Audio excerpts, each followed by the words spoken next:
बहुत ही सत्कारयोग साडे मंत्री साहबान कुलदीप सिंह जी धालीवाल जो कि 18 घंटे काम करते ने, बड़े भरे हुए बड़ा कम ऊर्जा जो कि पंजाब के प्रति सुहिरदता उन्होंने झलकां मारती है। जदों तो वह पहला सरपंच भी रहे ने, मेरे चेते आ इन्हां दे जिहड़े साडे उस्ताद सी सरदार कपूर सिंह जी, वो इन्हां दे सैकटरी हुंदे सी, उन्हां इन्हां बारे उदों भी दसदे हुंदे सी। सो बड़ा कि मैं समझदा ग्राम सभा एक इम्तिहान है जी, ग्राम सभा एक इम्तिहान आ। आपां इम्तिहान देना, इम्तिहान तो भजना नहीं, इम्तिहान तो लुकना नहीं। इम्तिहान दे विच हो सकदा पहली वारी नंबर घट आ जाण, साडे काम घट होण, पर इस विश्वास के नाल, इस वादे दे नाल कि जदों अगला इम्तिहान होवेगा असीं वध नंबर लवांगे। सरकार का भी इम्तिहान है, मंत्री साहब दस सकते हैं 5500 एकड़ जमीन तो नजायज़ कब्जा छड़ाया, ये भी इम्तिहान ही है एक। आप जिथे जिथे ड्यूटियां लग गया। सो मैं बेनती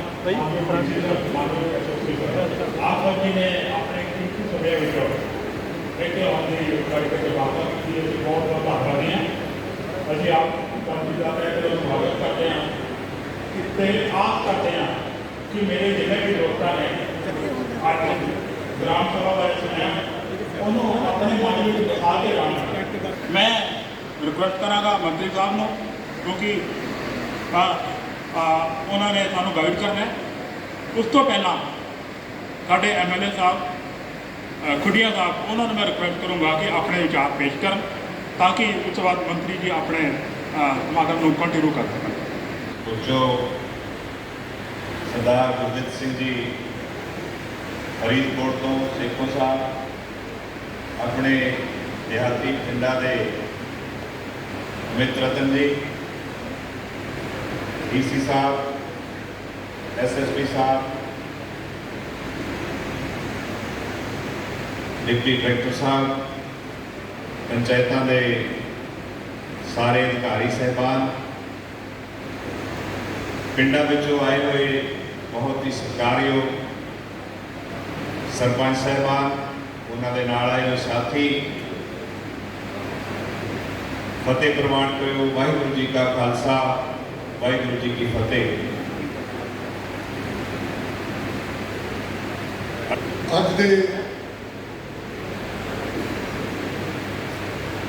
अज की इस मीटिंग दे विच,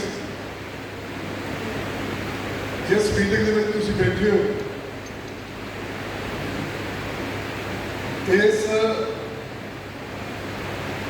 मीटिंग की जिहड़ी अहमियत है, बहुत मुलवान मीटिंग है। शायद तुहानूं हुण ना पता लगे, पर कुछ समय बाद तुहानूं पता लगू कि वाकई ही मीटिंग बड़ी मुलवान सी। सो अज की मीटिंग दे विच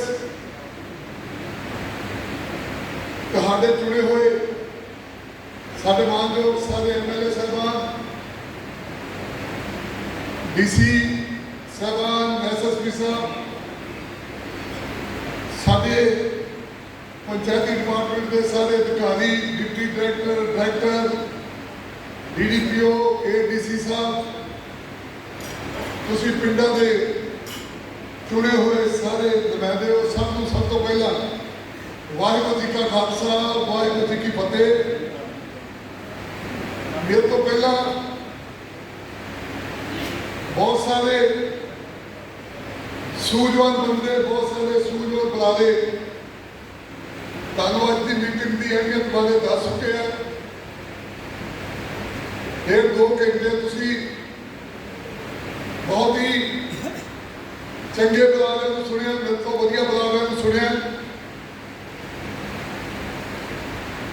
असी अपने महकमे के थ्रू जिहड़े तराले कर जा रहे हैं, बस वो वास्ते तुहानूं एक छोटी जी अपील करन आए हैं। तुहाडे विचों तुहाडे परिवारां दे सधारण सारे MLA हैं, मैं भी एक 5 किले वाला सधारण किसान है, छोटा किसान है। ਅਸੀਂ ਜਦੋਂ ਐਮਐਲਏ ਬਣੇ, ਜਦੋਂ ਤੁਸੀਂ ਸਾਨੂੰ ਐਮਐਲਏ ਬਣਾਇਆ, ਐਮਐਲਏ ਬਣਨ ਤੋਂ ਬਾਅਦ ਜਦੋਂ ਮਾਨ ਸਾਹਿਬ ਨੇ ਚੀਫ ਮਿਨਿਸਟਰ ਦੀ ਸਹੁੰ ਚੁੱਕ ਲਈ ਤੇ ਫਿਰ 3-4 ਦਿਨ ਬਹੁਤ ਤੁਹਾਨੂੰ ਪਤਾ ਸਿਆਸੀ ਸਰਗਰਮੀਆਂ ਹੁੰਦੀਆਂ ਕਿ ਹੁਣ ਮੰਤਰੀ ਬਣੂਗੇ, ਪਤਾ ਨਹੀਂ ਕੌਣ ਬਣੂਗਾ, ਕੌਣ ਰਹਿ ਜਾਊਗਾ। ਤੇ ਮੈਂ ਵੀ 3 ਦਿਨ ਲਗਾਤਾਰ ਇਹੀ ਸੋਚਦਾ ਰਿਹਾ ਕਿ ਜੇ ਪਰਮਾਤਮਾ ਨੇ ਕਿਰਪਾ ਕੀਤੀ, ਜੇ ਪਾਰਟੀ ਨੇ ਡਿਸਾਈਡ ਕਰਤਾ, ਜੇ ਆਪਾਂ ਨੂੰ ਮੰਤਰੀ ਬਣਾਤਾ ਤੇ ਆਪਾਂ ਨੂੰ ਜਿਹੜਾ ਮਹਿਕਮਾ ਦੇਣਗੇ, ਪਹਿਲੀ ਗੱਲ ਤੇ ਐਮਐਲਏ ਬਣਨਾ, ਆਪਣੇ ਹਲਕੇ ਨਾਲ ਇਨਸਾਫ ਕਰਨਾ। ਜਿਸ ਹਲਕੇ ਦੇ ਵਿੱਚੋਂ ਤੁਸੀਂ ਚੁਣ ਕੇ ਆਉਂਦੇ ਹੋ ਤੇ ਜੇ ਤੁਸੀਂ ਮੰਤਰੀ ਬਣ ਜਾਂਦੇ ਹੋ, ਫਿਰ ਪੂਰੇ ਪੰਜਾਬ ਨਾਲ ਇਨਸਾਫ ਕਰਨਾ ਤੇ ਆਪਣੇ ਮਹਿਕਮੇ ਨਾਲ ਇਨਸਾਫ ਕਰਨਾ। 2-3 ਦਿਨ ਇੱਕ ਦੂਜੇ ਨੂੰ ਅਸੀਂ ਮਖੌਲ ਕਰਦੇ ਰਹੇ, ਹੱਸਦੇ ਖੇਡਦੇ ਰਹੇ ਚੰਡੀਗੜ੍ਹ।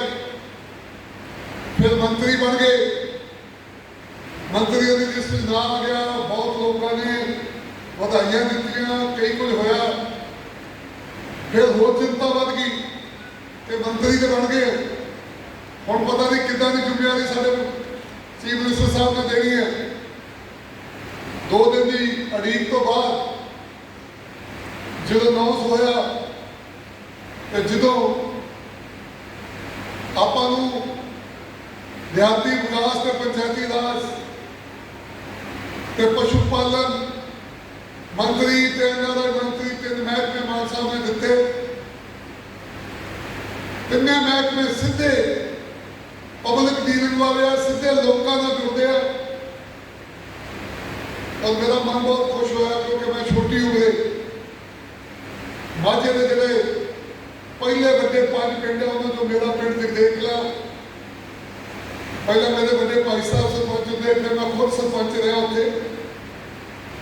ਤੇ ਮੈਂ ਕਿਹਾ ਚਲੋ ਇਹ ਤੇ ਆਪਣਾ ਮਹਿਕਮਾ ਮਿਲ ਗਿਆ, ਆਪਾਂ ਨੂੰ ਥੋੜਾ ਤਜਰਬਾ ਵੀ ਹੈ ਤੇ ਸ਼ਾਇਦ ਆਪਾਂ ਆਪਣੇ ਮਹਿਕਮੇ ਦੇ ਨਾਲ ਇਨਸਾਫ ਕਰ ਸਕੀਏ, ਨਿਆਂ ਕਰ ਸਕੀਏ।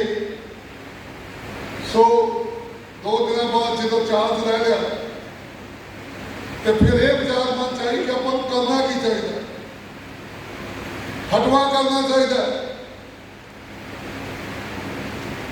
ਗਲੀਆਂ ਨਾਲੀਆਂ ਛੱਪੜ ਪੱਕੇ ਕਰਨੇ, ਫਿਰਦੀਆਂ ਬਣਾਉਣੀਆਂ, ਇਹ ਤਾਂ ਸਰ ਮੇਰੇ ਤੋਂ ਪਹਿਲਾਂ ਜਿੰਨੇ ਮੰਤਰੀ ਬਣੇ ਸੀ ਸਭ ਨੇ ਕੀਤਾ। ਕਿਸੇ ਨੇ ਚੰਗਾ ਕੀਤਾ, ਕਿਸੇ ਨੇ ਮਾੜਾ ਕੀਤਾ, ਸਭ ਲੋਕ ਜਾਣਦੇ ਆ। ਪਰ ਮੇਰੇ ਮਨ ਦੇ ਉੱਤੇ ਬੋਝ ਸੀਗਾ ਕਿ ਆਪਾਂ ਕੁਝ ਹਟ ਕੇ ਜਿਹੜਾ ਪੰਜਾਬ ਦੇ ਲੋਕਾਂ ਨੂੰ ਲੱਗੇ ਕਿ ਵਾਕਿਆ ਹੀ ਬਦਲਾਅ ਆ ਗਿਆ, ਵਾਕਿਆ ਹੀ ਮਾਨ ਸਾਹਿਬ ਦੀ ਸਰਕਾਰ ਪੰਜਾਬ ਨੂੰ ਬਦਲਣਾ ਚਾਹੁੰਦੀ ਹੈ। ਤੇ ਮੈਂ 2 ਦਿਨ ਬੈਠ ਕੇ ਇਕੱਲੇ ਨੇ ਸੋਚ ਕੇ 2 ਚੀਜ਼ਾਂ ਡਿਸਾਈਡ ਕੀਤੀਆਂ। ਮੇਰੇ ਮਨ ਦੇ ਅੰਦਰ ਮੈਂ ਕਾਫੀ ਸਾਹਿਤ ਨੂੰ ਬੜਾ ਪਿਆਰ ਕਰਦਾ, ਪੰਜਾਬੀ ਸਾਹਿਤ ਨੂੰ। ਤੇ ਮੈਂ ਬਾਰ-ਬਾਰ ਸਰਜੀਤ ਪਾਤਰ ਦੀ ਨਜ਼ਮ ਜਿਹੜੀ ਤੁਸੀਂ ਵੀ ਸੁਣੀ ਹੋਣੀ ਹੈ, ਬੜੀ ਪਿਆਰੀ ਨਜ਼ਮ ਹੈ ਉਹ, ਕਿ ਮੈਂ ਰਾਹਾਂ ਤੇ ਨਹੀਂ ਤੁਰਦਾ, ਮੈਂ ਤੁਰਦਾ ਹਾਂ ਤੇ ਰਾਹ ਬਣਦੇ। ਮੈਂ ਕਿਹਾ ਯਾਰ ਜੇ ਆਪਾਂ ਤੁਰਨਾ ਹੈ ਤੇ ਲੋਕਾਂ ਨੂੰ ਲਕੀਰ ਦਿਸਣੀ ਚਾਹੀਦੀ ਹੈ ਕਿ ਇਦਾਂ ਨਹੀਂ ਹੋ ਸਕਦਾ। ਸੋ ਇਹ ਸੋਚ ਕੇ ਦਫ਼ਤਰ ਗਿਆ ਕਿ ਨੰਬਰ 1 ਪੰਜਾਬ ਦੇ ਵਿੱਚ ਜਿੰਨੀਆਂ ਸ਼ਾਨਦਾਰ ਜ਼ਮੀਨਾਂ, ਪੰਚਾਇਤੀ ਰਾਜ ਦੀਆਂ ਜ਼ਮੀਨਾਂ, ਇਹਨਾਂ ਨੂੰ ਛਡਾਉਣਾ। ਔਰ ਦੂਜੀ ਗੱਲ, ਕਿਉਂਕਿ ਮੈਂ ਜਦੋਂ ਖੁਦ ਸਰਪੰਚ ਸੀਗਾ, ਮੇਰੇ ਨਾਲ ਜਿਹੜਾ ਮੇਰਾ ਪੰਚਾਇਤ ਸੈਕਟਰੀ ਸੀਗਾ ਉਹ ਬਾਅਦ ਦੇ ਵਿੱਚ ਬਹੁਤ ਵਧੀਆ ਵਕੀਲ ਬਣਿਆ, ਪਰ 1.5 ਸਾਲ ਪਹਿਲਾਂ ਉਹਨਾਂ ਦੀ ਹਾਰਟ ਅਟੈਕ ਨਾਲ ਡੈਥ ਹੋ ਗਈ। ਉਹਨਾਂ ਨੇ ਮੈਨੂੰ ਗ੍ਰਾਮ ਸਭਾ ਬਾਰੇ, ਪੰਚਾਇਤੀ ਰਾਜ ਬਾਰੇ ਬਹੁਤ ਚੀਜ਼ਾਂ ਸਮਝਾਈਆਂ ਕਿ ਕਿੱਦਾਂ ਚੱਲਦਾ ਹੈ, ਸਿਸਟਮ ਕੀ ਆ, ਲੋਕਾਂ ਨੂੰ ਪਤਾ ਨਹੀਂ ਲੱਗਦਾ। ਤੇ ਮੇਰੇ ਮਨ ਦੇ ਵਿੱਚ ਖਿਆਲ ਸੀਗਾ ਕਿ ਜਿਹੜੀ ਗ੍ਰਾਮ ਸਭਾ ਪਿਛਲੇ 30 ਸਾਲ ਤੋਂ ਖਤਮ ਕਰ ਦਿੱਤੀ ਗਈ, ਜਸਟ ਲਾਈਕ ਇੱਕ ਫਾਰਮੈਲਿਟੀ ਰਹਿ ਗਈ, ਉਹ ਗ੍ਰਾਮ ਸਭਾ ਨੂੰ ਮੁੜ ਸੁਰਜੀਤ ਕੀਤਾ ਜਾਵੇ। ਸੋ ਮੈਂ ਜਦੋਂ ਸਾਰੇ ਆਪਣੇ ਅਫਸਰ ਸਾਹਿਬਾਨਾਂ ਦੀ ਮੀਟਿੰਗ ਸੱਦੀ, ਡਾਇਰੈਕਟਰ ਸਾਹਿਬਾਨ, ਡੀਡੀਪੀਓ ਸਾਹਿਬ, ਏਡੀਸੀ ਸਾਹਿਬ ਸਾਰੇ ਸੱਦੇ ਚੰਡੀਗੜ੍ਹ ਦੇ ਵਿੱਚ, ਤੇ ਸਭ ਨੂੰ ਕਿਹਾ ਕਿ ਆਪਾਂ ਆਹ ਦੋ ਚੀਜ਼ਾਂ ਜਿਹੜੀਆਂ ਇਹਨਾਂ ਤੇ ਕੰਮ ਕਰਨਾ।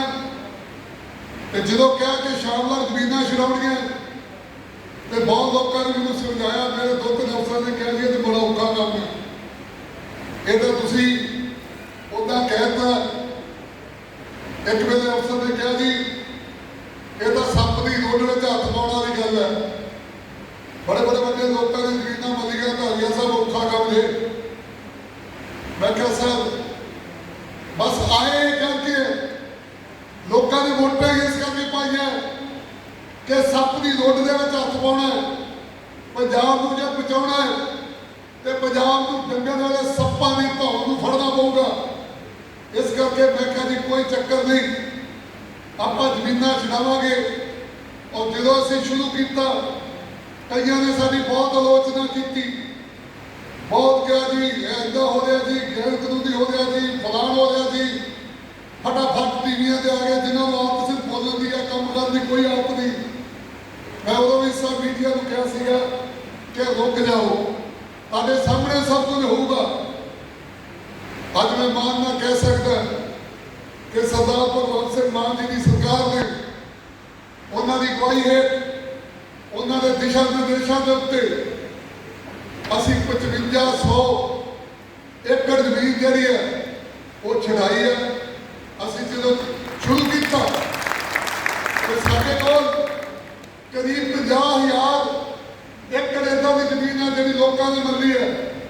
ਪਰ ਜਦੋਂ ਅਸੀਂ ਦੇਖਿਆ ਕਿ ਕਾਨੂੰਨੀ ਤੌਰ ਤੇ ਅਜੇ ਆਪਾਂ ਕਿੰਨੀ ਛਡਾ ਸਕਦੇ ਹਾਂ, ਤੇ ਉਹ 8,000 ਏਕੜ ਦੇ ਕਰੀਬ ਸੀਗੀ। ਅਸੀਂ ਟੀਚਾ ਰੱਖਿਆ ਸੀਗਾ ਕਿ ਜੂਨ ਦੀ 10 ਤਰੀਕ ਤੱਕ, ਇੱਕ ਮਹੀਨੇ ਦੇ ਵਿੱਚ ਅਸੀਂ ਇੱਕ ਮਹੀਨੇ ਦਾ ਰੱਖਿਆ ਸੀਗਾ, ਪਰ ਵਿੱਚ ਪਟਵਾਰੀਆਂ ਦੀ ਹੜਤਾਲ ਹੋ ਗਈ, ਤਹਿਸੀਲਦਾਰ ਸਾਹਿਬ ਹੜਤਾਲ ਤੇ ਚਲੇ ਗਏ, ਸਾਡਾ 5-7 ਦਿਨ ਕੰਮ ਰੁਕ ਗਿਆ। ਪਰ ਅਸੀਂ ਪੂਰੇ 30 ਦਿਨਾਂ ਦੇ ਵਿੱਚ ਆਪਣਾ ਟੀਚਾ ਜਿਹੜਾ 5,000 ਦਾ ਲਿਖਿਆ ਸੀ 5500 ਕਰਕੇ ਦਿਖਾਇਆ। 5500 ਮੈਨੂੰ ਮੀਡੀਆ ਦੇ ਕਹਿੰਦੇ, ਕੱਲ ਮੀਡੀਆ ਦੇ ਕਹਿੰਦੇ ਜੀ ਵਿਰੋਧੀ ਇਹ ਕਹਿੰਦੇ ਆ ਕਿ ਤੇ ਗੈਰ ਤਜਰਬੇਕਾਰ ਸਰਕਾਰ ਬਣਾਤੀ, ਇਹਨਾਂ ਨੂੰ ਤਜਰਬਾ ਨਹੀਂਗਾ, ਇਹਨਾਂ ਕੋਲ ਸਰਕਾਰ ਨਹੀਂ ਚੱਲਣੀ। ਮੈਂ ਕਿਹਾ ਬਿਲਕੁਲ ਉਹ ਸਹੀ ਕਹਿੰਦੇ ਆ ਸਰ, ਉਹ ਸਹੀ ਕਹਿੰਦੇ ਆ ਕਿ ਸਾਨੂੰ ਇਹ ਤਜਰਬਾ ਨਹੀਂ ਕਿ ਸਰਕਾਰਾਂ ਦੀਆਂ ਤੇ ਲੋਕਾਂ ਦੀਆਂ ਜ਼ਮੀਨਾਂ ਕਿੱਦਾਂ ਦੱਬੀਆਂ ਜਾਂਦੀਆਂ, ਕਿੱਦਾਂ ਦਬਾਈਆਂ ਜਾਂਦੀਆਂ। ਇਹ ਤਜਰਬਾ ਸਾਡੇ ਕੋਲ ਮਾਨ ਸਾਹਿਬ ਕੋਲ ਨਹੀਂ ਗਾ, ਸਾਡੇ ਕੋਲ ਤਜਰਬਾ ਆ ਪੰਜਾਬ ਦੀ ਇੱਕ ਇੰਚ ਜ਼ਮੀਨ ਜਿਹੜੀ ਆ ਉਹ ਕਿੱਦਾਂ ਛਡਾ ਕੇ ਦੇਣੀ ਆ, ਉਹ ਅਸੀਂ ਛਡਾਈ ਆ। ਜਿਹੜੇ ਤਜਰਬੇ ਦਾ ਨਾਂ ਪਾਉਂਦੇ ਆ, ਆਹ ਜ਼ਿਲ੍ਹਾ ਮਾਨਵਾ ਰਾਜ ਕਰਦੇ ਆ ਬਠਿੰਡਾ, ਜਿਹੜੇ ਤਜਰਬੇ ਦਾ ਨਾਂ ਪਾਉਂਦੇ ਆ, ਉਹ ਦੱਸਣ ਉਹਨਾਂ ਦਾ ਤਜਰਬਾ ਕਿੱਥੇ ਗਿਆ। ਉਹਨਾਂ ਨੇ ਕਿਤੇ 5 ਮਰਲੇ ਜ਼ਮੀਨ ਪੰਜਾਬ ਵਿੱਚ ਛਡਾਈ ਹੋਵੇ, ਉਹ 10 ਦਿਨ ਤਿਆਰ ਹੋ ਗਈ ਸਾਡਾ ਤਜਰਬਾ ਛਡਾ ਕੇ ਦਿਖਾਈ। ਆ ਜਿਹੜੀਆਂ ਜ਼ਮੀਨਾਂ ਮੱਲੀਆਂ ਗਈਆਂ, ਜਿਹੜਾ 50,000 ਏਕੜ ਦੇ ਵੱਧ ਜ਼ਮੀਨਾਂ ਦੇ ਲੋਕਾਂ ਦੇ ਕਬਜ਼ੇ ਹੈ। ਤੁਸੀਂ ਵੀ ਬੈਠੇ ਹੋ, ਮੈਂ ਵੀ ਸਰਪੰਚ ਰਿਹਾ, ਮੈਨੂੰ ਪਤਾ ਪਿੰਡਾਂ ਦੀ ਪੋਲਿਟਿਕਸ ਕਿੱਦਾਂ ਦੀ ਹੈ, ਮੈਨੂੰ ਪਤਾ ਸਰਪੰਚ ਕੀ ਕਰਦੇ ਆ, ਐਮਐਲਏ ਕੀ ਕਰਾਉਂਦੇ ਉਹਨਾਂ ਕੋਲੋਂ, ਕਿੱਦਾਂ ਇਹ ਜ਼ਮੀਨਾਂ ਦੱਬੀਆਂ ਗਈਆਂ, ਕਿੱਦਾਂ ਛੱਪੜਾਂ ਦੇ ਕਬਜ਼ੇ ਹੁੰਦੇ ਆ। ਇਹ ਸਭ ਤਜਰਬੇ ਉਹਨਾਂ ਨੇ ਕੀਤੇ ਜਿਹੜੇ ਸਾਡੇ ਤੇ ਰਾਜ ਕਰਕੇ ਗਏ, 25-30 ਸਾਲ ਰਾਜ ਕਰਕੇ ਗਏ। ਬਿਲਕੁਲ ਸਹੀ ਕਹਿੰਦੇ ਆ ਕਿ ਸਾਨੂੰ ਤਜਰਬਾ ਨਹੀਂ ਗਾ ਕਿ ਲੋਕਾਂ ਦੇ ਬੱਚਿਆਂ ਨੂੰ ਨਸ਼ੇ ਤੇ ਕਿੱਦਾਂ ਲਾਉਣਾ, ਸਾਨੂੰ ਤਜਰਬਾ ਨਹੀਂ ਗਾ ਕਿ ਕਿਸਾਨਾਂ ਨੂੰ ਖੁਦਕੁਸ਼ੀਆਂ ਦੇ ਰਾਹ ਕਿੱਦਾਂ ਪਾਉਣਾ, ਸਾਨੂੰ ਤਜਰਬਾ ਨਹੀਂ ਗਾ ਕਿ ਲੋਕਾਂ ਦੇ ਮੁੰਡਿਆਂ ਨੂੰ ਕੈਂਸਰ ਕਿੱਦਾਂ ਬਣਾਉਣਾ, ਸਾਨੂੰ ਤਜਰਬਾ ਨਹੀਂ ਗਾ ਸਰ ਕਿ ਅਸੀਂ ਜਿਹੜਾ ਪੰਜਾਬ ਦੇ ਉੱਤੇ 3,25,000 ਕਰੋੜ ਦਾ ਕਰਜ਼ਾ ਕਿੱਦਾਂ ਚਾੜਨਾ। ਇਹ ਤਜਰਬੇ ਸਾਨੂੰ ਨਹੀਂ ਗਏ, ਸਾਨੂੰ ਤਜਰਬੇ ਹੈਗੇ ਆ ਪੰਜਾਬ ਨੂੰ ਕਿੱਦਾਂ ਬਚਾਉਣਾ। ਪੰਜਾਬ ਨੂੰ ਬਚਾਉਣ ਲਈ ਪੰਜਾਬ ਦੀ ਪ੍ਰਾਪਰਟੀ, ਪੰਜਾਬ ਸਾਡਾ, ਪੰਜਾਬ ਗਦਰੀ ਬਾਬਿਆਂ ਦਾ, ਪੰਜਾਬ ਬੱਬਰ ਕਾਲੀਆਂ ਦਾ, ਪੰਜਾਬ ਸ਼ਹੀਦਾਂ ਦੇ ਭਗਤ ਸਿੰਘ ਦਾ, ਪੰਜਾਬ ਬੰਦੇ ਬਹਾਦਰ ਦਾ, ਪੰਜਾਬ ਬਾਬੇ ਦੀਪ ਸਿੰਘ ਦਾ। ਪੰਜਾਬ ਦਸਾਂ ਗੁਰੂਆਂ ਦੀ ਧਰਤੀ ਹੈ। ਇਸ ਧਰਤੀ ਦੇ ਉੱਤੇ ਜਿਸ ਬੰਦੇ ਨੇ ਵੀ ਨਜਾਇਜ਼ ਕਬਜ਼ਾ ਕੀਤਾ, ਅੱਜ ਦੀ ਕੱਲ ਨਹੀਂ ਪਰਸੋਂ ਸਾਲ ਲੱਗਦੇ 6 ਮਹੀਨੇ ਲੱਗਦੇ, ਅਸੀਂ ਇੱਕ ਮਰਲਾ ਛਡਾਉ ਦੀ ਭਗਵੰਤ ਮਾਨ ਜੀ ਦੀ ਸਰਕਾਰ ਕਿਸੇ ਕੋਲ ਵੀ ਲੈਣ ਜਾਗੇ। ਅਸੀਂ ਬੇਨਤੀ ਕੀਤੀ ਹੈ ਲੋਕਾਂ ਨੂੰ, ਮਾਨ ਸਾਹਿਬ ਨੇ ਬੇਨਤੀ ਕੀਤੀ ਹੈ ਕਿ 30 ਜੂਨ ਤੱਕ ਆਪਣੇ ਆਪ ਛੱਡ ਦਿਓ। ਮੈਂ ਬਹੁਤ ਜ਼ਿਆਦਾ ਖੁਸ਼ ਹੈ। ਹੁਣੇ ਮੈਨੂੰ ਮੈਂ ਬੈਠਾ ਫਾਈਲ ਫੜਾਈ ਉਹਨਾਂ ਨੇ ਕਿਹਾ ਜ਼ਮੀਨ ਛਡਾ ਦਿਓ ਵੀ। ਮੈਂ ਜਿੱਥੇ ਜਾਂਦਾ ਹੁਣੇ ਧੂਰੀ ਦੇ ਪਿੰਡਾਂ 'ਚ ਮੈਂ ਪ੍ਰਚਾਰ ਕਰ ਰਿਹਾ ਸੀਗਾ, ਜਿਸ ਪਿੰਡ ਦੇ ਵਿੱਚ ਗਏ ਲੋਕਾਂ ਨੇ ਕੱਢ ਕੇ ਕਾਗਜ਼ ਫੜਾਏ ਜੀ, ਫਲਾਣੇ ਨੂੰ ਇੰਨੀ ਦੱਬੀ ਜੋ, ਆਹ ਛਡਾ ਦਿਓ, ਆਹ ਸਰਪੰਚ ਖਾ ਗਿਆ ਜੀ, ਆਹ ਫਲਾਣਾ ਖਾ ਗਿਆ ਜੀ। ਮਤਲਬ ਲੋਕ ਆਪ ਮੈਦਾਨ ਦੇ ਵਿੱਚ ਆ ਕੇ ਸਾਡੀਆਂ ਜ਼ਮੀਨਾਂ ਛਡਾਓ ਜੀ। ਇੱਕ ਜਗ੍ਹਾ ਹੀ ਸਾਡਾ ਜਿਹੜਾ ਹੀ ਤਜਰਬਾ ਕੀਤਾ, ਅੱਜ ਪੂਰਾ ਪੰਜਾਬ ਇਸ ਗੱਲ ਤੇ ਹੈ। ਲੋਕਾਂ ਦੇ ਅੰਦਰ ਸੂਝੀ ਆਈ ਹੈ। ਤੁਸੀਂ ਤੁਹਾਨੂੰ ਪਤਾ ਪਿੰਡਾਂ ਦੇ ਅੰਦਰ ਤੇ ਜ਼ਮੀਨ ਮੰਗਣ ਵਾਲੇ 2-3 ਪਰਿਵਾਰ ਹੀ ਹੁੰਦੇ ਆ, ਸਾਰਾ ਪਿੰਡ ਨਹੀਂ ਹੁੰਦਾ। ਇਸ ਕਰਕੇ ਲੋਕ ਕਹਿੰਦੇ ਯਾਰ ਪਿੰਡ ਦੀ ਸਾਂਝੀ ਜਾਇਦਾਦ ਹੈ, ਪਿੰਡ ਦੀ ਆਮਦਨ ਚਾਹੀਦੀ ਹੈ, 2 ਬੰਦੇ ਕੋ ਮਿਲ ਕੇ ਬੈਠ। ਇਸ ਕਰਕੇ ਸਾਡੀ ਇਸ ਸ਼ੁਰੂਆਤ ਨੂੰ ਪੰਜਾਬੀਆਂ ਨੇ ਬਹੁਤ ਜ਼ਬਰਦਸਤ ਹੰਗਾਮਾ ਦਿੱਤਾ। ਔਰ NRI ਵੀਰਾਂ ਨੇ ਬਾਹਰ ਬੈਠਿਆਂ ਦੇ ਗੱਲਾਂ ਕਰਕੇ ਦੱਸਿਆ ਕਿ ਸਾਡੇ ਪਿੰਡ 'ਚ ਇੰਨੀ ਜੇ, ਸਾਡੇ ਪਿੰਡ ਫਲਾਣੇ ਨੂੰ ਮਿਲਣੀ ਜੇ। ਉਹ ਸਭ ਦੇ ਅਸੀਂ ਪੇਪਰ ਤਿਆਰ ਕਰ ਰਹੇ, ਕਈ ਕਾਨੂੰਨੀ ਅੜਚਣਾਂ ਹੁੰਦੀਆਂ ਉਹ ਸਾਰੀਆਂ ਕੰਪਲੀਟ ਕਰ ਰਹੇ। ਇਸ ਕਰਕੇ ਪਹਿਲੀ ਗੱਲ ਤੁਹਾਡਾ ਸਭ ਦਾ ਧੰਨਵਾਦ ਕਿ ਤੁਸੀਂ ਉਸ ਮੁਹਿੰਮ ਦੇ ਵਿੱਚ ਬਹੁਤ ਸਹਿਯੋਗ ਦਿੱਤਾ। ਦੂਜੀ ਗੱਲ ਜਿਹੜੀ ਅੱਜ ਆਪਾਂ ਕਰ ਰਹੇ, 2 ਕੰਮ ਮਿੱਥੇ ਸੀਗੇ। ਦੂਜਾ ਕੰਮ ਮਿੱਥਿਆ ਸੀਗੇ ਗ੍ਰਾਮ ਸਭਾ ਜਿਹੜੀ, ਗੁੱਸਾ ਨਾ ਕਰਿਓ ਮੇਰੇ ਅਫਸਰ ਵੀ ਬੈਠੇ ਆ, ਜਿਹੜਾ ਪਿਛਲੇ 25-30 ਸਾਲ ਤੋਂ ਪੰਜਾਬ ਦਾ ਅਰਬਾਂ ਰੁਪਈਆ ਪੰਜਾਬ ਦੇ ਵਿਕਾਸ ਦੇ ਨਾਮ ਦੇ ਉੱਤੇ ਖਾਧਾ ਗਿਆ, ਬਰਬਾਦ ਕਰ ਦਿੱਤਾ ਗਿਆ ਪੈਸਾ, ਜਿਹੜਾ ਅੱਜ ਕਹਿੰਦੇ ਸਾਡੇ ਤੇ ਕਰਜ਼ਾ ਹੈ। 4 ਬੰਦੇ, ਮੇਰੀ ਗੱਲ ਧਿਆਨ ਨਾਲ ਸੁਣਿਓ, ਤੁਹਾਡਾ ਰੋਜ਼ ਦਾ ਤਜਰਬਾ, 4 ਬੰਦੇ ਉਹਦੀ ਦੋਸ਼ੀ ਹੈ। ਨੰਬਰ 1 ਪਿੰਡ ਦਾ sarpanch, number 2 panchayat secretary, number 3 VDO, number 4 ਉਸ ਹਲਕੇ ਦਾ MLA। 4 ਬੰਦੇ ਜੇ ਸਹੀ ਹੋਣ, ਇੱਕ ਪੈਸਾ ਨਹੀਂ ਖਾਧਾ ਜਾ ਸਕਦਾ। ਪਰ ਜਿੰਨਾ ਨੁਕਸਾਨ ਪਿਛਲੇ 30 ਸਾਲਾਂ 'ਚ ਹੋਇਆ, ਇਹ 4 ਬੰਦਿਆਂ ਕਰਕੇ ਹੋਇਆ। ਔਰ ਇਹ ਹੋਇਆ ਇਸ ਕਰਕੇ ਜਦੋਂ ਇਲੈਕਸ਼ਨ ਹੁੰਦੀਆਂ 3 ਪੜਾਅ ਨੇ ਪੰਚਾਇਤੀ ਰਾਜ ਦੇ, ਜ਼ਿਲ੍ਹਾ ਪਰਿਸ਼ਦ, ਬਲਾਕ ਸੰਮਤੀ, ਗ੍ਰਾਮ ਪੰਚਾਇਤ। ਉਦੋਂ ਬੜੇ ਜ਼ੋਰ ਲੱਗਦੇ ਆ, ਫਲਾਣੇ ਨੂੰ ਜ਼ਿਲ੍ਹਾ ਪਰਿਸ਼ਦ ਦੀ ਟਿਕਟ ਦੇ ਦਿੱਤੀ ਜੀ, ਬੰਦਾ ਸ਼ਰਾਬਾਂ ਪੀਂਦਾ, ਪੈਸੇ ਕਰਦਾ, ਕੁਛ ਕਰਦਾ। ਫਲਾਣਾ ਜ਼ਿਲ੍ਹਾ ਪਰਿਸ਼ਦ ਦਾ ਮੈਂਬਰ ਬਣ ਗਿਆ ਜੀ, ਫਲਾਣਾ ਬਲਾਕ ਸੰਮਤੀ ਦਾ ਮੈਂਬਰ ਬਣ ਗਿਆ ਜੀ, ਉਹ ਚੇਅਰਮੈਨ ਬਣ ਗਿਆ ਜੀ। ਤੁਸੀਂ ਹੁਣ ਦੇਖਿਓ ਜਦੋਂ ਬਣ ਜਾਂਦੇ ਆ, ਕਦੀ ਕਿਸੇ ਨੇ ਪੁੱਛਿਆ ਕਿ ਜ਼ਿਲ੍ਹਾ ਪਰਿਸ਼ਦ ਦੇ ਮੈਂਬਰ ਨੂੰ ਪੁੱਛੀਏ ਕਿ ਉਹਦੇ ਇਲਾਕੇ ਦਾ ਵਿਕਾਸ ਕਿੱਦਾਂ ਕਰਨਾ। ਕਦੀ ਕਿਸੇ ਨੇ ਪੁੱਛਿਆ ਕਿ ਬਲਾਕ ਸੰਮਤੀ ਦੇ ਚੇਅਰਮੈਨ ਨੂੰ ਪੁੱਛੀਏ ਕਿ ਉਹਦੇ ਬਲਾਕ ਦਾ ਵਿਕਾਸ ਕਿੱਦਾਂ ਕਰਨਾ। ਬਲਾਕ ਸੰਮਤੀ ਦੇ ਮੈਂਬਰ ਨੂੰ ਪੁੱਛੀਏ ਕਿ ਉਹਦੇ ਜਿਹੜੇ 5-6 ਪਿੰਡ ਸੀਗੇ ਉੱਥੇ ਵਿਕਾਸ ਕਿੱਦਾਂ ਕਰਨਾ। ਕੋਈ ਨਹੀਂ ਪੁੱਛਦਾ, ਕਿਉਂਕਿ ਢਾਂਚਾ ਹੀ ਸਾਰਾ ਤੈਸ਼-ਨੈਸ਼ ਕਰਤਾ। ਇੱਥੋਂ ਤੱਕ ਕਿ ਪਿੰਡਾਂ ਦੇ ਜਿਹੜੇ ਮੈਂਬਰ ਉਹਨਾਂ ਨੂੰ ਵੀ ਕੋਈ ਨਹੀਂ ਪੁੱਛਦਾ, ਕਿਉਂਕਿ MLA ਕਹਿੰਦਾ ਗੱਲ ਹੀ ਕੋਈ ਨਹੀਂ। ਆਪਣੇ ਦਾ ਸਰਪੰਚ ਹੈ ਪਿੰਡ ਦਾ, ਆਹ ਚੱਕ ਜਿੱਦਾਂ ਸੈਕਟਰੀ ਲਾਤਾ, ਆਹ ਜੇਈ ਲਾਤਾ, ਚੱਕ ਆਪਣਾ ਕੰਮ ਕਾਲਾ ਗ੍ਰਾਂਟ ਦੇ ਦਿੱਤੀ। ਅਗਲੇ ਨੂੰ 10 ਲੱਖ ਦਿੰਦੇ ਆ, 8 ਲੱਖ ਅਗਲਾ ਖਾ ਜਾਂਦਾ, 2 ਲੱਖ ਲਾ ਕੇ। ਲੋਕਾਂ ਨੂੰ ਜਦੋਂ ਪਤਾ ਲੱਗਦਾ ਕਿ 10 ਲੱਖ ਆਇਆ ਸੀਗਾ, ਕੌਣ ਜ਼ਿੰਮੇਵਾਰ ਹੈ? ਕੌਣ ਜ਼ਿੰਮੇਵਾਰ ਹੈ ਪੰਜਾਬ ਤੇ ਇੰਨਾ ਕਰਜ਼ਾ ਚੱਲ ਨਹੀਂ। ਇੱਕ ਤਜਰਬੇ ਅਸੀਂ ਨਹੀਂ ਕਰਦੇ, ਅਸੀਂ ਆਹ ਤਜਰਬਾ ਕਰਦੇ ਹਾਂ ਕਿ ਲੋਕਾਂ ਨੂੰ ਗ੍ਰਾਮ ਸਭਾਵਾਂ, ਪਿੰਡ ਦਾ ਆਮ ਬੰਦਾ ਆਪਣੇ ਵਿਕਾਸ ਨਾਲ ਜੋੜਿਆ ਜਾਵੇ। ਜਿਹੜੀ 4 ਮੈਂਬਰੀ ਇਹ ਪ੍ਰਣਾਲੀ ਹੈ, ਇਹਨੂੰ ਖਤਮ ਕੀਤਾ ਜਾਵੇ।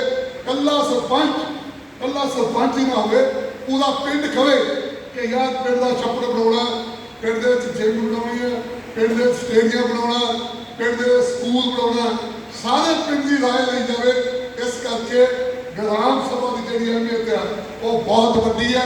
ਇਸੇ ਕਰਕੇ ਸ਼ੁਰੂ ਕੀਤੀ ਹੈ ਕਿ ਆਮ ਬੰਦੇ ਦੀ, ਆਮ ਲੋਕਾਂ ਦੀ ਜਿਹੜੀ ਭਾਗੀਦਾਰੀ ਹੈ ਪੰਚਾਇਤੀ ਰਾਜ ਦੇ ਵਿੱਚ, ਉਹਨੂੰ ਵਧਾਇਆ ਜਾਵੇ।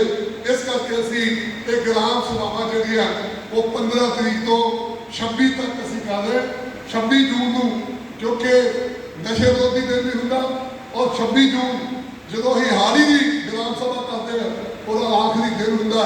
ਸੋ ਇਸ ਕਰਕੇ ਤੁਹਾਨੂੰ ਬੇਨਤੀ ਹੈ, ਤੁਸੀਂ ਜਿਹੜੀਆਂ ਮੈਂ ਹੁਣ ਗੱਲਾਂ ਕਹਿਣ ਲੱਗਾ ਇਹ ਮੈਂ ਅੰਮ੍ਰਿਤਸਰ ਵੀ ਕਹੀਆਂ ਸੀਗੀਆਂ, ਕੱਲ ਲੁਧਿਆਣੇ ਵੀ ਕਹਿ ਕੇ ਆਇਆ। ਇੱਕ ਗੱਲ ਮੇਰੀ ਧਿਆਨ ਨਾਲ ਸੁਣਿਓ, 50 ਸਾਲਾਂ ਦੇ ਵਿੱਚ ਆਪਾਂ ਅਕਾਲੀ ਬਣ ਕੇ ਦੇਖ ਲਿਆ, ਆਪਾਂ ਕਾਂਗਰਸੀ ਬਣ ਕੇ ਦੇਖ ਲਿਆ, ਆਪਾਂ ਬੀਜੇਪੀ ਵਾਲੇ ਬਣ ਕੇ ਦੇਖ ਲਿਆ, ਹੁਣ ਆਪਾਂ ਝਾੜੂ ਵਾਲੇ ਬਣ ਕੇ ਦੇਖ ਲਿਆ, ਆਪਾਂ ਕਾਂਗੜ ਬਣ ਕੇ ਦੇਖ ਲਿਆ, ਆਪਾਂ ਹਾਥੀ ਦੀ ਸਵਾਰੀ ਕਰਕੇ ਵੀ ਦੇਖ ਲਈ, ਸਭ ਕੁਝ ਕਰ ਲਿਆ।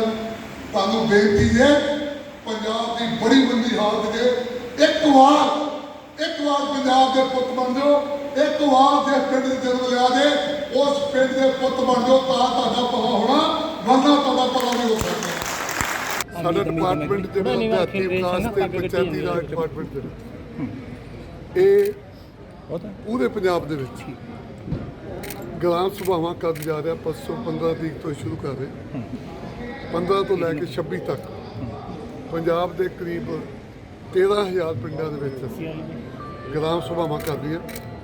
ਔਰ ਗ੍ਰਾਮ ਸਭਾਵਾਂ ਜਿੱਦਾਂ ਪਾਰਲੀਮੈਂਟ, ਲੋਕ ਸਭਾ, ਵਿਧਾਨ ਸਭਾ, ਇਸੇ ਤਰ੍ਹਾਂ ਪਿੰਡ ਦੀ ਗ੍ਰਾਮ ਸਭਾ ਹੁੰਦੀ। ਉਹ ਪਿੰਡ ਦੇ ਵਿਕਾਸ ਲਈ, ਪਿੰਡ ਦੀਆਂ ਦੂਜੀਆਂ ਲੋੜਾਂ ਵਾਸਤੇ ਮਤੇ ਪਾਉਂਦੇ। ਇਸ ਕਰਕੇ ਪਿਛਲੇ ਕਾਫੀ ਸਮੇਂ ਤੋਂ ਗ੍ਰਾਮ ਸਭਾ ਦਾ ਜਿਹੜਾ ਸੰਕਲਪ ਸੀਗਾ ਉਹ ਖਤਮ ਕਰ ਦਿੱਤਾ ਗਿਆ ਸੀ। ਉਹਨੂੰ ਮੁੜ ਸੁਰਜੀਤ ਕਰਨ ਵਾਸਤੇ ਅਸੀਂ ਇਸ ਸਭਾਵਾਂ ਦਾ ਜਿਹੜਾ ਸ਼ੁਰੂ ਕੀਤਾ। 3 ਦਿਨ ਪਹਿਲਾਂ ਅਸੀਂ ਅੰਮ੍ਰਿਤਸਰ ਦੇ ਵਿੱਚ ਪਹਿਲਾ ਸੈਮੀਨਾਰ ਕੀਤਾ ਸੀਗਾ, ਇਹ ਉਹਦੀ ਤਿਆਰੀ 'ਚ ਹੈ। ਔਰ ਕੱਲ ਅਸੀਂ ਲੁਧਿਆਣੇ ਦੇ ਵਿੱਚ ਕੀਤਾ ਸੀਗਾ, ਅੱਜ ਬਠਿੰਡੇ ਦੇ ਵਿੱਚ ਕਰ ਰਹੇ ਹਾਂ। ਸਾਡੀਆਂ 3 ਡਿਵੀਜ਼ਨਾਂ ਨੇ, ਮਤਲਬ ਜਿਹੜੀ ਫਿਰੋਜ਼ਪੁਰ ਤੇ ਪਟਿਆਲਾ ਤੇ ਜਲੰਧਰ ਵਾਲਾ ਅਸੀਂ ਅੰਮ੍ਰਿਤਸਰ ਕੀਤਾ ਤੇ ਫਿਰੋਜ਼ਪੁਰ ਵਾਲਾ ਕੱਲ ਲੁਧਿਆਣੇ 'ਚ ਕੀਤਾ ਤੇ ਇਹ ਫਿਰੋਜ਼ਪੁਰ ਵਾਲਾ ਅੱਜ ਇੱਥੇ ਕਰ ਰਹੇ ਹਾਂ ਤੇ ਕੱਲ ਅਸੀਂ ਜਿਹੜਾ ਉਹ ਲੁਧਿਆਣੇ ਦੇ ਵਿੱਚ ਕੀਤਾ ਸੀ। ਉਹਦੀ ਤਿਆਰੀ ਦੇ ਵਜੋਂ ਇਹ ਸੈਮੀਨਾਰ ਕਰ ਰਹੇ ਸੀ। ਫਿਰ ਸਰਪੰਚ ਸਾਰੇ ਪਿੰਡਾਂ 'ਚ ਜਾ ਕੇ, ਸਾਡੇ ਮਹਿਕਮੇ ਦੇ ਅਫਸਰ, BDO, ਪੰਚਾਇਤ ਸੈਕਟਰੀ ਸਾਰੇ ਜਾ ਕੇ ਪਿੰਡਾਂ ਦੇ ਵਿੱਚ ਜਿਹੜਾ ਅਗਲੇ 26 ਤਰੀਕ ਤੱਕ ਜਿਹੜਾ ਹਰ ਪਿੰਡ ਦੇ ਵਿੱਚ ਗ੍ਰਾਮ ਸਭਾ ਦਾ ਜਿਹੜਾ ਉਹ ਇਜਲਾਸ ਹੋਊਗਾ। ਚਾਹੇ ਲਿੰਕ ਸੜਕਾਂ ਮੇਰੇ ਤੇ ਜਿਹੜਾ ਮਾਨ ਸਾਹਿਬ ਨੇ ਜਿਹੜਾ ਮੈਨੂੰ ਡਿਪਾਰਟਮੈਂਟ ਦਿੱਤਾ ਜੀ, ਉਹ ਮੇਨ ਹੈ ਹੀ ਰੂਰਲ ਡਿਵੈਲਪਮੈਂਟ ਦਾ। ਔਰ ਪਿੰਡਾਂ ਦੇ ਅੰਦਰ ਜੋ ਵੀ ਚਾਹੀਦਾ, ਲਿੰਕ ਸੜਕਾਂ ਚਾਹੀਦੀਆਂ, ਹਸਪੀਟਲ ਚਾਹੀਦੇ ਆ, ਓਪਨ ਜਿੰਮਾਂ ਚਾਹੀਦੀਆਂ, ਸਟੇਡੀਅਮ ਚਾਹੀਦੇ ਆ, ਇਹ ਸਭ ਚੀਜ਼ਾਂ ਅਸੀਂ ਹਰ ਪਿੰਡ ਦੇ ਵਿੱਚ ਜਿਹੜਾ ਉਹ ਪ੍ਰੋਵਾਈਡ ਕਰਦੇ। ਉਹ ਅਸੀਂ ਨਰੇਗਾ ਦੀ ਕਰਦੇ।